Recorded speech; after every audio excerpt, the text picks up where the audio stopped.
particularly larger transactions, we're seeing it more and more. One of the things that all practice owners, when they're selling, have to consider is how the buyer is actually going to pay that money across. It's normally purely kind of performance based, depending on the outcome of the practice post completion. The main things we would put into the sale contract is some kind of requirements of the buyer to support and promote the turnover of the practice after the sale has been completed.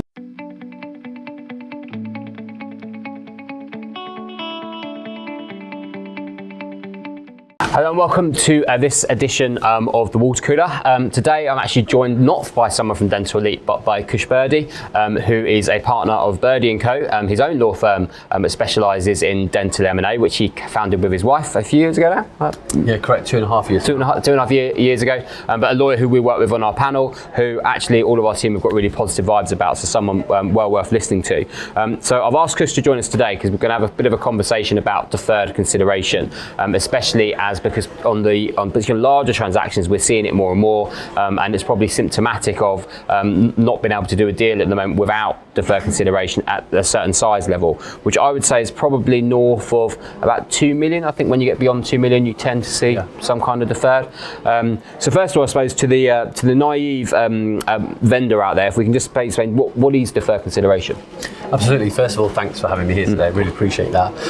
The concept of deferred consideration is effectively that if you're selling your dental practice, if you're the seller, you're not going to receive all the money up front, and essentially it's the concept that the buyer is prepared to pay a certain amount on day one of completion of the sale, and then typically there would be some payment in the future over a period of maybe a couple of years, for example, which could either be a fixed amount, but more typically we would see that the deferred amount or the payment in the future will be linked to some kind of performance of the practice after the completion of the sale, and that might involve you as the seller staying on for a certain period to effectively, earn that amount out. We tend to call that an earn out type of structure, and eventually get paid over whatever period that's designed to be paid over by the buyer.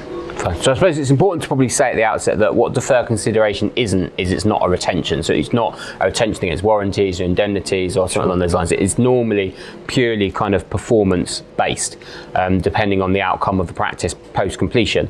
And what we see, I suppose, on deal side is that we can see deferred consideration linked to many things, whether it's linked to the EBITDA of the practice ongoing post completion, and whether it's linked to revenue post completion, and whether that's linked to whole practice revenue or individual revenues if you're a key associate within the practice. I must say, I think in my experience, I don't know if your experience has been the same, that I think with some of the bigger corporates now, they're tending to lean more towards whole practice revenue as a means of a deferred metric, as opposed to individual. Yeah, absolutely. I mean, in one sense, that's good if the performance is good overall. But on the other hand, if you're not in control of the performance of the whole practice, and it's not the deferred amount is not just dependent on your own sort of fees and performance, and then that can also count against you. So you've got to take a holistic view with it and really take a view, and it's really a negotiation, isn't it? So yeah, and I suppose there's probably two aspects to this. I guess control is one thing, isn't it? In the sense of the fact that when you sell your practice, you do ultimately give over control of the business. Yet, if I'm sat there going, but I've only got 70% of my purchase price and 30% on the tap, is like I've got no control over that 30%. How do you hedge some of that risk, if you like, from a legal perspective? Well, I mean, the first thing you can do is be involved after the sales taking place, which of course gives you an element of control. But in terms of legal control, I suppose there are various things we can do.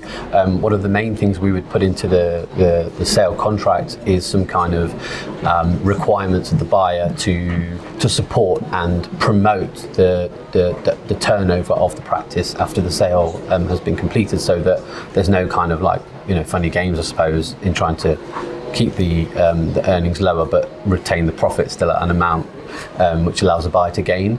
So there's those things that we can do. In terms of I guess security over the payment, which is probably a topic that we'll go into, maybe not directly on this point, but one of the things that all practice owners, when they're selling, have to consider is how the buyer is actually going to pay that money across. So for example, if performance targets are met, you've got 70% up front, 30% is coming later, you've met the targets, okay, now the buyer actually has to pay those monies. Where's that coming from? I mean, in reality, it's most likely to come from the practice itself, really. But obviously, it's not guaranteed in that sense. So we just do have to think about that, and if there are any additional securities that are needed or comforts that's needed, whether feeling comfort that the buyer's got some skin in the game, or some other type of security like personal guarantees from directors of the buyer, that kind of stuff. Because basically, we've done a sport where you're dealing with an individual purchaser. I guess what you could do is you could look at if they bought the freehold at the same time, or if you're granting the lease. We've done this in a couple of orthodontic deals where bank funding's been more challenging.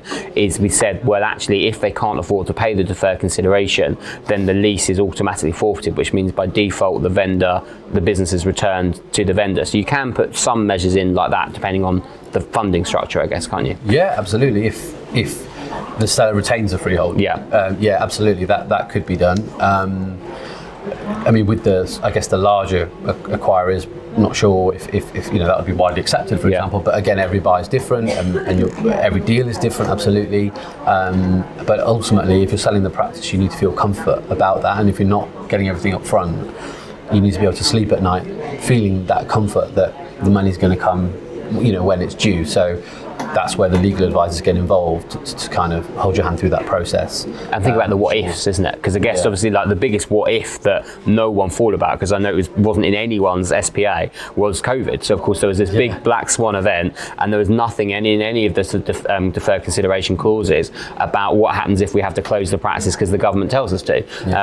And actually, a number of the groups were actually, some would say generous, and what they let it do is they almost had a pause year, and then they were allowed to roll on for a fourth year of deferred, as opposed to just forfeiting the deferred. But I guess it's stuff like that, and obviously, hopefully, touch wood, we won't have another big black swan event in the coming years. But there are things along the lines of, I've had it, where, for argument's sake, the dentist can't work because they can't recruit, because the practice hasn't recruited a nurse. So actually, the dentist is there, they've got the patient, but they can't treat the patient. And thus, unfortunately, they can't generate the income. So I guess there's different kind of levels of protections you can put into an SPA. Yeah, even ill health, that kind of stuff as well. Things that we say outside of our control, really. It is important to address it. There is a balance with, of course, going overboard and thinking of every single possibility that could ever happen. In entirety of the world. But again, there are things that parties do frequently not think of, especially if they're like heads of term stage or something like that. That the legal advisors should get involved, and it is them that should discuss it with you as sellers, rather than you having to try to think of these things. But of course, it's always good if you can think of them as well.